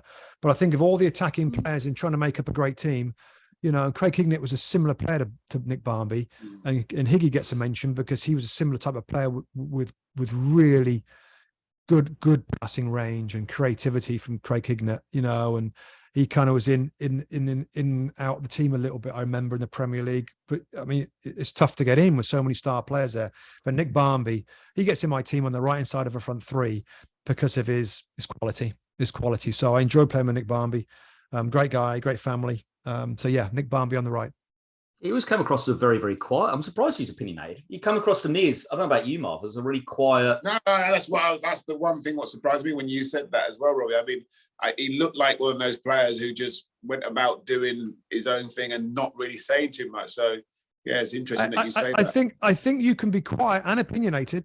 I think you can be, and I think you got, you know, he was tough mentally. He was tough mentally. Yeah, and he wouldn't mind having an argument with many players and stuff. He was feisty Barms was, and I loved it about him. And I just loved his quality and his dedication. Yeah, England international player, and I mean other players that played on the right. I think Stuart. Did you play with Stuart Downing? Well, only for a little bit. For a little bit at the end of your time. Yeah, I think because I think he came into training as a real young player, and I was a senior player, and I remember thinking straight away, God, blimey, this kid can play. Like he was, you know, one end where the academy was so great, they pushed him into the first team to play a little bit. So he was a great player. Another honourable mention I've got to give to a right-sided player, actually two players. I think about another one now. Actually, I really enjoyed playing with John Hendry. John Hendry signed me at Middlesbrough in 1990, signed at the same time by Colin Todd. Absolute character, really good player for Middlesbrough, really good player, underrated. And the other one went on to win a Premier League title, close to getting in my team. What if you guys can get this guy? So, Merson? No, I love Merson's another one. I wasn't sure if you were going to play Merson on the left. No, I'm not. I got somebody else on the left. Merson was close to getting in it. Merson was so for us, we got relegated. He came in for that one season in the Championship. He scored and created almost every goal. Amazing. So Merson was a tremendous player for us. Blonde hair. He won a Premier League title. He won a Premier League title. He moved from Middlesbrough to then a club in the north that was spending tons of money at that time, and they won super blonde hair, powerful winger, strong. Cup season, you know, you're not going to in 200 meters or whatever. He was a powerful boy, and it was a right winger for a team that won the Premier League, for a team that's never won it, certainly afterwards, and never come anywhere. I didn't even know where they are now. I didn't even know what league they're in now. The Premier League side. So the Premier League side is Blackburn. Yeah, and the right winger. I remember. I got him. Wilcox on the left. What's his? His name is. He was quick, wasn't he? Yeah, he was quick, strong. Ripley, Stuart Ripley. Stuart Ripley. Stuart Ripley. Yes. Yeah. Stuart Ripley. Oh yeah, him and Jason Wilcox were on that. Yeah. Another winger. Yeah. Shearer up front. Tim Sherwood in midfield. Was it Batty in midfield as well? Yeah, Mike Newell up front. Yeah. Yeah, that is a good team, and Ripley was an important part Ripley, for Alan Shearer. So Ripley gets a mention. But I still just edge on Nick Barmby. For his technicality, and I just enjoyed playing with him, particularly at the Riverside when we first moved in. There's some great memories. Excellent. So we've got Nicky Barmby on the right. Who's on the left? Let's go left. Well, this player that we had at the club was another one of those that, through other reasons, we were able to get. Probably a little, got a lot of that, which is always helpful for getting the big names in. But in terms of I don't think he should have been one of the best players in the world for a long period of time. But for whatever reason, mentally he was a God blimey, he was a difficult guy to communicate with, to handle, to manage, temperamental, moody, brilliant. International? Yeah. Croatian, Marv. Yeah. Alan Boksic. Alan Boksic. He came across as that, like, almost, I don't want to use the word arrogant, but that, or was he aloof? He was aloof. Yeah. He was very aloof. Yeah. Who was on here talking about him? Who else was on here saying about the house and stuff? He had who was that, Andrew? Someone said that he had literally a ridiculous amount of money they were paying him. Who was that we had on here? It was at Middlesbrough. And said about he had this massive different women or whatever. I can't think. I mean, I can't remember that. Can't remember that. Yeah. No. I think there was a few stories about where he lived and how he lived and all that kind of stuff. He was a single guy, I think, at the time. But in terms of a specimen, in terms of a flipping athlete, he was over 6 foot tall.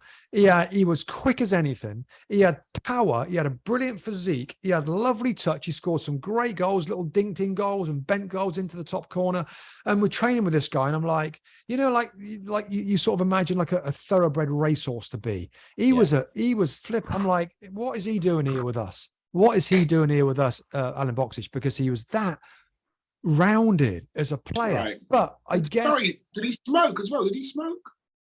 May have done. Was it Lazio he made? Lazio. Yeah, he did make his name a Lazio. He was brilliant for Lazio. Yeah. He should have been. Was it Juventus, wasn't he? Was he Juve? I don't know. But he should have been. I remember thinking, you shouldn't be at Middlesbrough, and we loved having you because of his talent and all the tools that he had.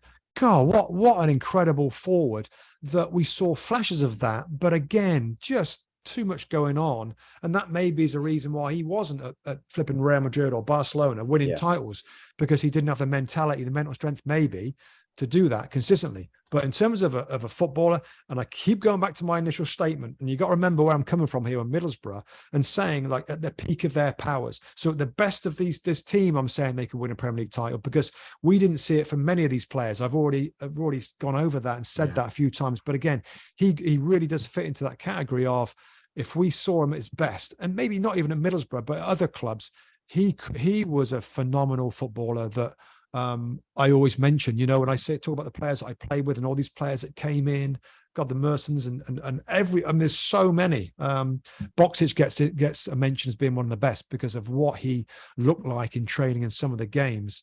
Phenomenal, brilliant player, a natural born footballer when you looked at his physique and his pace and his touch, just very, very, very good. No, excellent. You mentioned, I'm intrigued, you mentioned it a lot, like you said, lots and lots about Middlesbrough, about getting players maybe not quite right, that kind of perspective. Amazing players, but mostly not quite right in their head or whatever it is. I'm interested to see, and you've openly said you are not a Middlesbrough fan, so this is going to be a totally open and fair comment. Do you think that could be something that holds Newcastle back? With all the money they have, is the location taking them up to Newcastle? Or is it a lot of case? Because money talks, but not always. For the top players, they can get that money in most places. It's also about the other stuff. Yeah, it's a really good question, Andrew. Really good question. I think our cases are a little different, but I know what you mean. If you're a top Champions League player, and you got a chance of going to Chelsea or Arsenal in London or living up in the Northeast, that's a bit of a challenge, I think. And you're also right in saying that money talks. And a lot of these players that we had in is because we prepared to pay them a ton of money. Middlesbrough, and I love the club. You say I'm not a fan. I'm not a traditional fan of Middlesbrough, but I care about them. And the club knows that, and the fans know that I care about them for being there so long. And I'm like that. The Michael Carrick can continue the good work and get them back on our air in the US. Let's get them back on, Premier League mornings or whatever to get them back in the Premier League. But yeah, I think it's valid. I think it is valid. I mean, Eddie Howe right now with what he's doing it almost like he doesn't need those superstar players because he's developing players and they're smart on their recruitment, and it's going to be a gradual thing. So I guess I guess in some ways it could be similar. We'll see how it plays out at Newcastle United. But I guess, if they're looking for the top stars, it might be a consideration just in geographic wise, which is crazy, isn't it? I mean, it's crazy, isn't it? Because all these players have got private jets, and they can. I mean, if they're from Europe, it's not far, is it? We live in the US, and we think nothing of getting on a 5-hour flight or wherever. So I wouldn't think. I hope it wouldn't be a reason for them not to go, just in terms of where it is. But it's something to watch, and I'm not even sure that the club are going to go for that profile of player, what it costs and stuff. Well, they've seen at PSG it doesn't work. It hasn't worked so far. And they haven't got much out of it. So maybe you're right. Maybe they are going down a different route with Saudis. Yeah, slightly different. Well, they definitely are so far. I mean, with the players they've signed, in the future, when they get more revenue that can balance out the signings, the spending money, we might see it differently. But no, it's an interesting, and it's something that I think we should watch, see what type of player they get and for what reason. Yeah. Did you ever have a chance to move away from Boro? Do you ever get a couple of options? I mean, no. There's one moment we had a manager called Lenny Lawrence. He came in pretty Mark early. knows Lenny. Lenny been on the pod. Luton. Yeah, of course, Luton. Of course, I think did we get him from Luton? Did he come from us from Luton? I think he might have done, actually. He did well there. He came to us, so I found him a bit. I found Lenny a bit. He was a brilliant talker, Marv, wasn't he? He could go into a room when we're struggling, right? He rolls up them old sleeves and he'll say, right. And he had a wonderful way with words in a supporters club meeting where we've lost 6 on a spin, and he'll get a standing ovation at the end of it. He was a brilliant talker, was Lenny Lawrence. But I don't know whether he bought a couple of midfield players when I was there. He pushed me out the team a little bit, and I didn't know whether I had a future. I didn't know whether I was going to leave because of Lenny Lawrence at the end of the season when my contract was running down. And that's when they fired him, the club, and they brought in Brian Robson. Brian Robson knew me, and he sat me down from day one and said, I want you here. I want you part of my midfield. Give me that vote of confidence. I signed a new contract, and the rest is history. But that was the only moment where I thought I might have to leave here. I might have to leave. I think I'd done, was it 3rd year of my contract? I think I had to sign a 3-year contract from Oxford. I think it was the final season. We had Lenny Lawrence, and I'm like, I don't know whether he wants me in the team here. And it was a bit long ballish that he had us doing some long ball sessions and heading the ball out of the air and like, really? Wow. Yeah, we were a bit direct, a little bit long ball. I mean, what a wonderful bloke, but I wasn't. When anybody doesn't, you don't feel the love from a coach. I didn't really feel it from Lenny Lawrence, and I thought it could be going, but I guess manager changed, things changed. New manager comes in, wants to be part of it, and of course, after that, no, I was, and maybe the era that I played in, Marv, but I was old school, and some of the wages these guys earned, I'm like that. I'm a tiny fraction of what these guys earned, and I had to play. My motivation was to get a new contract, to have a long career, to try and save as much as I could, because I knew that we all know that football ends pretty quickly, and so I had always motivated to stay at the club, to do well, to earn a new contract, to get more money, to win things. That was what motivated me more than ever thinking about moving clubs to earn more. So, and the testimonial was a really nice thing that I enjoyed, and the fans, like a reciprocal kind of appreciation of the fans and them for me. So no, never thought about leaving, apart from that moment when Lenny, I thought didn't want me. Yeah. Do you ever go back? Go on. No, sorry. Go on, Muff, you go. No, I was going to ask, how did the Middlesbrough move from Oxford come about, and was there any other clubs who were interested in? Yeah, well, it's funny, isn't it? Because I don't think I had an agent then. I didn't even have an agent, I don't think. And Brian, we had Mark Lawrence was a manager for a short period of time, and then Brian Horton took over. You know Brian Horton? Brian, from the Luton days. Yeah. No, he was he got me in the office one summer and said, listen, we've had a brilliant offer from Middlesbrough.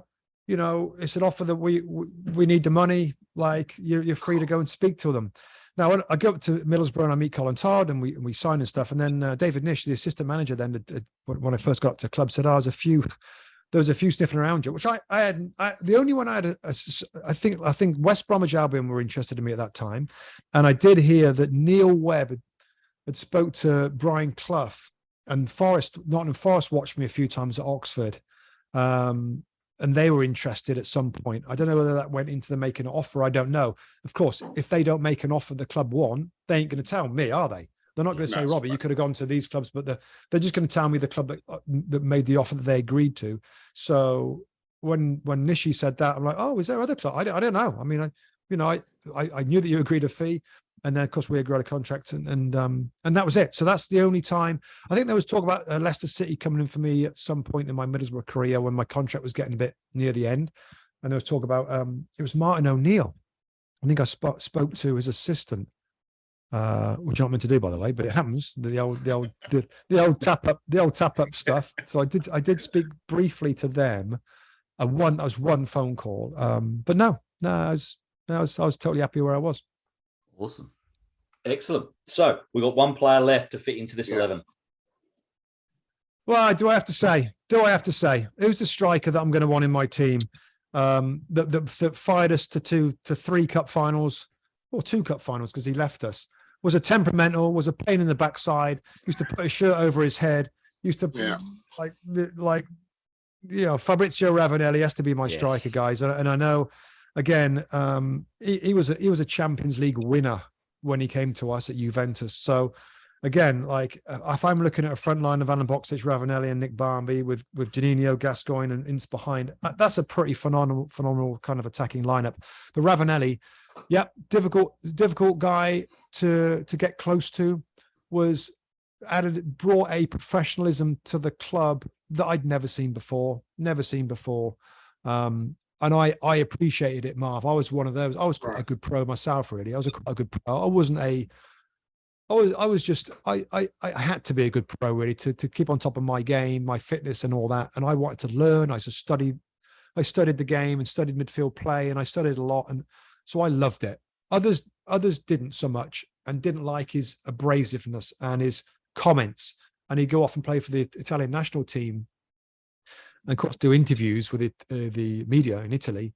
And it sometimes reflected badly on the team or on our defence. We're great going forward in Middlesbrough, but we haven't got the right defenders to handle it. That's not cool. I mean, the defenders hear that.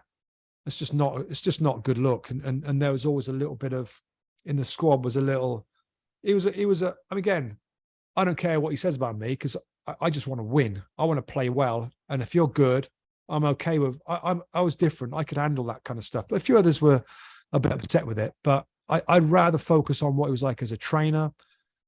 He had his chef, we had his personal chef come and cook for the team because it was that good. And because he was so pissed off with the soft pasta we kept serving up. He wanted to get, he used to throw the pasta away if it's too soft or this is that, or there's too much sauce on it. I mean, it was so fussy and bloody demanding. But again, his chef used to come on the bus and used to come to away hotels. He used to do all our dinner for us. He used to knock on the bedroom door on a Friday night with a tray of food for the lads and that, which we loved. So he brought a lot to that club. And he famously said as well at Middlesbrough, we had this great stadium, the brand new stadium, but we had awful training facilities, like awful. Like we didn't really have a solid training ground. And he come out with a quote like about himself. Oh, well, you know, Middlesbrough, they buy a Ferrari and they've got no garage to put it in. Basically saying that you're buying the best players and we got nowhere to train. So so that was maybe the start of the chairman buying a big old manor in Haworth, up there about 20 minutes away from the stadium near Darlington. And we had a lovely training ground after that. So maybe some of his poking helped us get a training ground, but just in terms of a striker, brilliant forward, Juventus striker, won the Champions League, left foot, header, quick, running behind, good touch. Yeah. Hungry, greedy, selfish, who cares? Scored a lot of goals for us. So I love playing with Ravenelli, and he has to be in my team as a central striker. Excellent. Yeah. A player, I mean, I think he was a striker, a player you got joint player of the year with. Hamilton Rickard. Hamilton Rickard, yeah. Hamilton loved him as a person. You know, a quick story about Hamilton Rickard is when he first came for us, signed for us, we were in the Championship, desperate for promotion. We had played, I think it was Sheffield United, or was it West Brom, away from home, massive game. And he went through one-on-one and missed the goal with his shot. He came into the dressing room and cried his eyes out in front of everybody, cried his eyes out. Like, he was so devastated. He missed this opportunity. And we felt so sorry for him and so bad for him. He started off like, he was powerful, quick, but very little control, Marv. He wasn't a finesse guy. But to be fair to him, he ended up banging in goals for us. I remember he scored 3 goals, I think, at Spurs away one time. He was a really good striker, and we had plenty of them. I mean, other people I played with, by the way. And let's just rewind the clock many years. How about John Aldridge at Oxford United? Yep. John Aldridge, Dean Saunders, some great strikers that went on and played for Liverpool in terms of the early days. And I'll tell you somebody else that I admired, and it was a legend and still a legend in Middlesbrough, and he always will be. What a good finisher Bernie Slaven was. Yes, Bernie Slaven. Him and Henry. I mean, in the early days when I was gave me torrid times. I mean, and they weren't big. I mean, I'm 6 foot. They weren't big strikers. No, they're not. Will hold the ball up, but movement and like just touch and give and goes was so much harder to play against than someone who's just a battering ram, who I would prefer. You know, but Bernie's finishing with his left foot. I mean, I'd never known a player ever to love sticking the ball in the back of the net, wherever it was, in games, in training. He used to smile, laugh. We used to knock the ball past Steve Pearce. But Pearce is a goalkeeper. I should have given him a mention as well as for goalkeeper, Steve Pearce. And Pearce used to get so angry because Bernie used to love scoring so much and he used to ram it in the top corners. Bernie was a great finisher. I guess he didn't really transition into the Premier League with us. But wow, what a player he was for the club. And I tell you, in terms of his touch and his ability, in terms of scoring goals, Bernie deserves a mention as well. Yeah. Big Brian Dean. Loved him. Was good for us. Scored many big goals for us. I think he scored at Old Trafford one time with Dean Gordon. We went there and we won away from home at Old Trafford a couple of times, and Big Dino scored in one of them. Better than maybe some give credit for because he's so tall. He knew what he was doing. With his runs, finisher, showed for the ball, fought, great at set pieces. Loved Dino. Loved him as a human being as well. You know, a great pro, very smart guy, intelligent, thoughtful. Carbone, was he there? Benito Carbone was there. All of them are. I mean, so many. We ain't got time. Honestly, I haven't got time to go through all the players. Who was the other one as well that year? Jaime Moreno, by the way, who ended up being a star player in Major League Soccer. Jaime was a talented, really, really talented player that I played Robbie, with. Sorry to interrupt you there, right? Yeah. But like, I'm in DC. Jaime came in last week here to our club, and it's a case where like he was a big player for DC United, big star here, and so I mean he might be coming to do a little bit of coaching for us out here within our club because we're local. Well, he should. I mean, I'm surprised he's not doing more of that, Marv. He's like, I remember the last time I saw him or spoke to him or exchanged something with him, he got a golf ball hit him in the eye. That's right. Yeah. He's still he wears the glasses still and still like. Yeah, that's right. Yeah, he hit a ball. He hit a shot out of trees. He hit it. It hit a tree in the distance and came all the way back and smacked him in the eye. Whoa. And I saw a picture of when it first happened. His eye was flipping, looked terrible. So gosh, I didn't really follow up, or I haven't seen him since. Hope he's okay. But wow, he still wears glasses. Isn't that the Marv? Probably need to for a lot of damage. Yeah, exactly. I'm going to ask you, Marv. I'm going to go back to the comment that Robbie made right at the start. This team would compete, if not be top of the table. What are your thoughts? When they're at their best. When they're at their best. Yeah. Everybody at the peak of their power. Do you think they'd be top? I have to. For me, this is for me now. I mean, and I'm telling the kids and everything. For me, the games are are won and lost in midfield, and his midfield,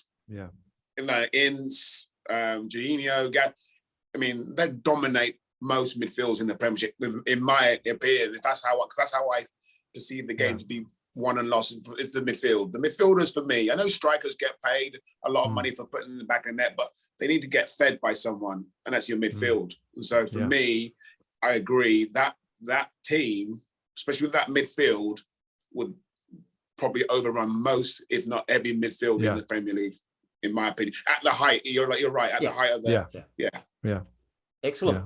So over to you, Marvin.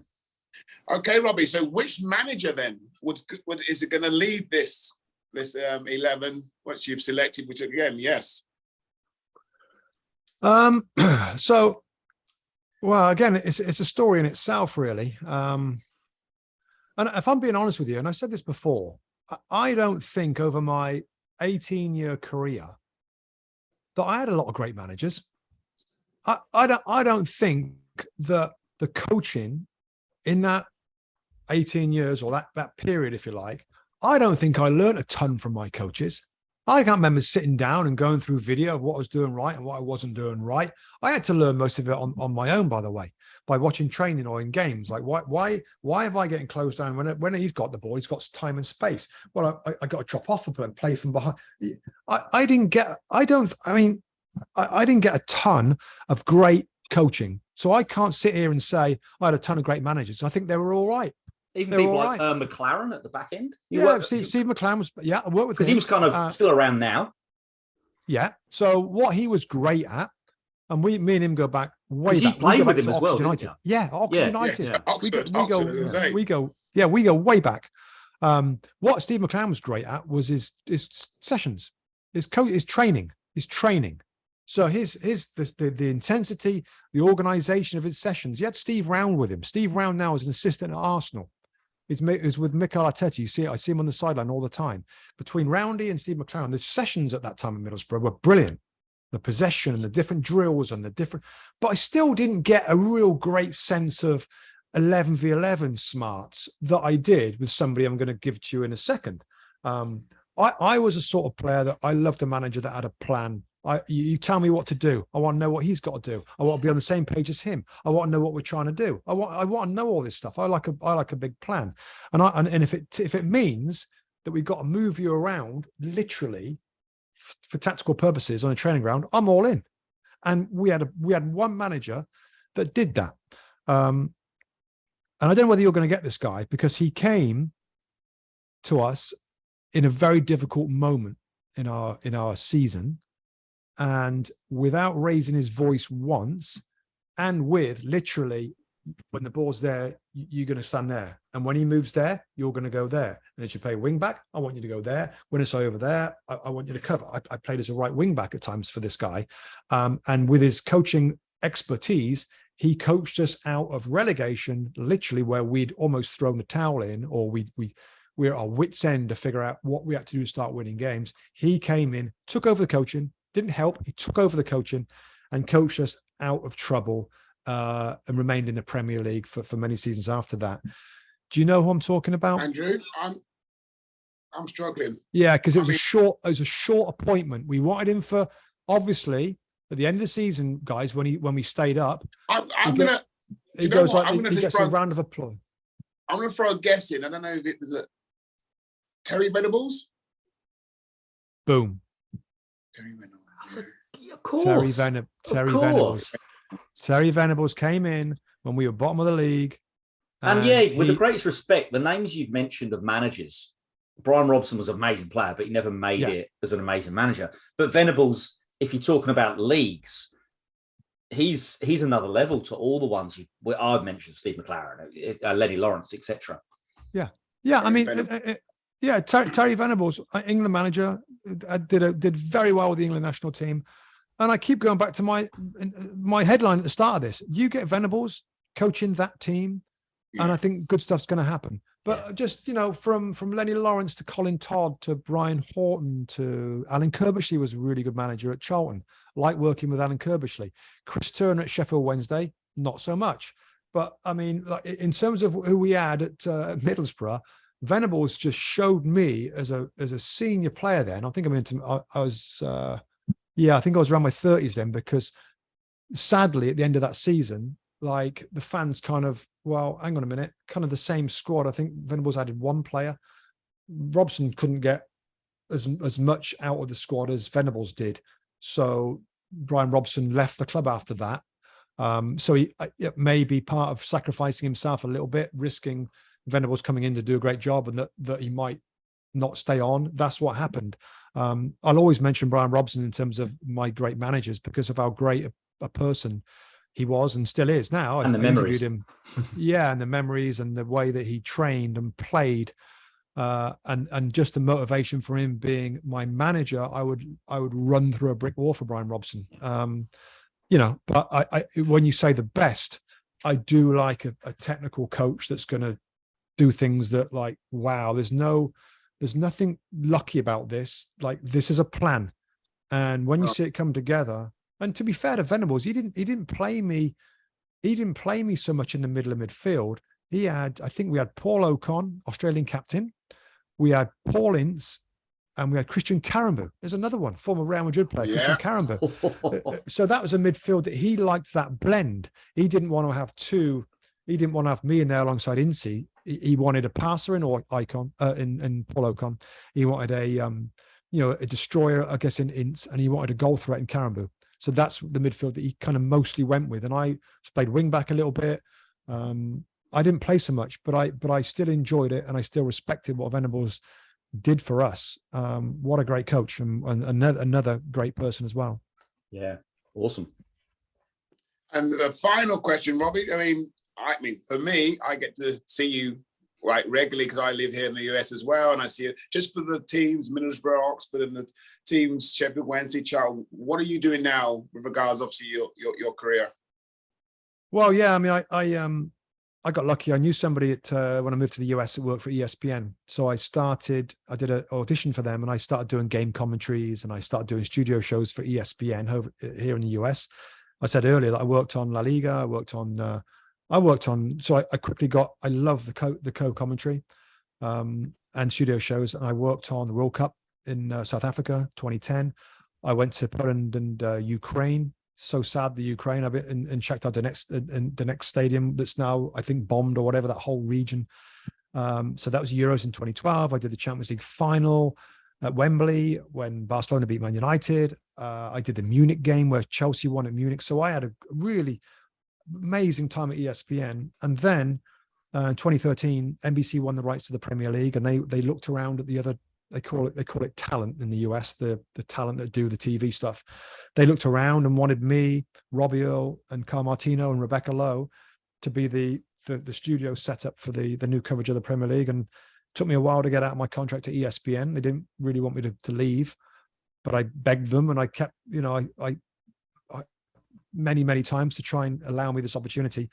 And that's where I am now. And I've had the best. This is the 10th season we've had now with them. So 2013 we started, and I couldn't be happier. I couldn't feel more honored and lucky to be in the situation where I am now, Marv, where I honestly think I got the best job in America in football. Like, I'm in the studio, I get to watch and talk about the Premier League. They take us to games. We do these fan fests that we take our show on the road into different cities, and the fans are there of different teams watching, enjoying, having a brilliant time. We're trying to spread the love of football, the Premier League in this country. And I'm lucky that we've just got another extension from the Premier League rights. I'm going to continue with them. So that's what I do. I'm a TV pundit. I sometimes do the co-commentary if we go to UK, but mostly it's studio based. We have every game. We have every game is available on US television through a couple of cable, and of course on Peacock, which is our streaming service, for not much money really when you consider what it costs in the UK to watch lots of football. And you don't get every game there. You can't do the 3 o'clocks or the 10 o'clocks on the Saturday because there's the blackout in the UK. So no, I'm loving life. I live in Connecticut, near the studio where we do it, Stamford, Connecticut, not far from New York City. My boys have grown up here, gone to schools. We made that big jump in 2006 to move to America. They went through schools, went through universities, really good universities in Boston. One works now in Manhattan, New York City. One works in Boston, Massachusetts. and I'm kind of in between. So things worked out, Yeah. and you know, did any of them play, Robbie? Did either of them play? Did either of them play at all? A little bit college. Elliot went to Northeastern University in Boston, played for the first year, and Lewis went to Boston College. Same thing, played for the first year, and then they didn't play so many minutes, and it's a big commitment to play college soccer, as they call it. So they drifted off the team and focused on their studies, and they got their degrees, and they got good jobs, and God bless America. Like it's worked out pretty well. Excellent. It's a big move, and there's there's consequences to it. You know, you're away from your family, and which is the hardest thing of all. But you know, in terms of making a tough call to come to America with nothing, I had nothing when I had no job coming here. I was a volunteer of a youth team coach for, I think my first salary I earned here for coaching 2 teams was $4,000 for the whole season for 2 teams, being an assistant. So I started ground level here, and then I coached at BC. Actually, did coach at Boston College, helped the coach there, which I loved coaching at Boston College. We won 2007. We won the ACC tournament, the conference. So I love that. But then I had to make a decision about coaching or TV, and I don't know, the situation at the time, just I wasn't quite sure where TV was going to go. More potential with college coaching. You got to have a bachelor's degree, which I don't have. So I decided to go on TV, and I have no regrets. All I would say is that I do miss coaching, and I do miss organizing, and trying to do my Robbie, thing. well, listen, if you're ever out here with your fan fest, you can come to our place and do some coaching. Definitely. Yeah, I'd love to do that, mate. Love to do that. And it's been great catching up. And it's been great. Excellent. I want to say thank you on behalf of myself and Marv and the listeners. It was awesome to hear from you. I know like you said, in America they hear a lot, but in the UK and across the world less so. And that was Robbie Mustoe's My Best 11.